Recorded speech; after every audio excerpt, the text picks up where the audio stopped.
I would oppose bail when I look at the facts of a case and the circumstances of the case. Where it's a young child and it's a rape case and it's been going on for a period of time and they are scared of the perpetrator, I would get into the witness stand and I'd try and oppose his bail.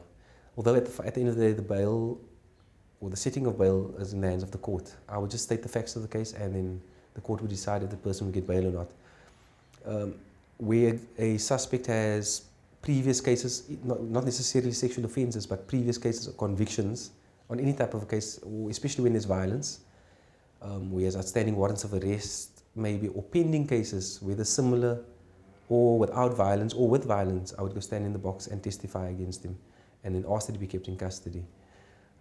Like I say, each case differs. You have to look at each individual case and then make a decision on the circumstances of the case. Like I said, all cases aren't real cases.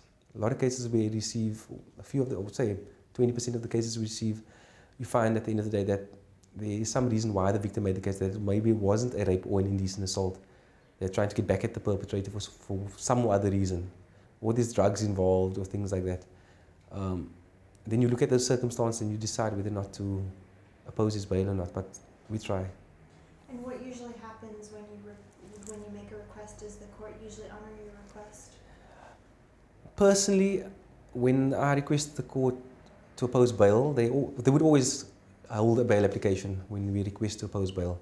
But speaking personally, I haven't lost the bail application, so I'm actually quite happy with the bail situation that we have at the Justice Department, because I know where to pick out which cases to oppose bail on.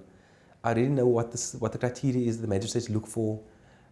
If you know your magistrate, you normally know each magistrate differs on the criteria, and you tend to listen to your magistrate's judgments that they make on other cases. And from there you can pick up what they look for and what they need to hear when you oppose bail. And with that information, I normally go to court, and when I oppose, I tend to have a 100% success rate. I haven't lost one yet, so it's good.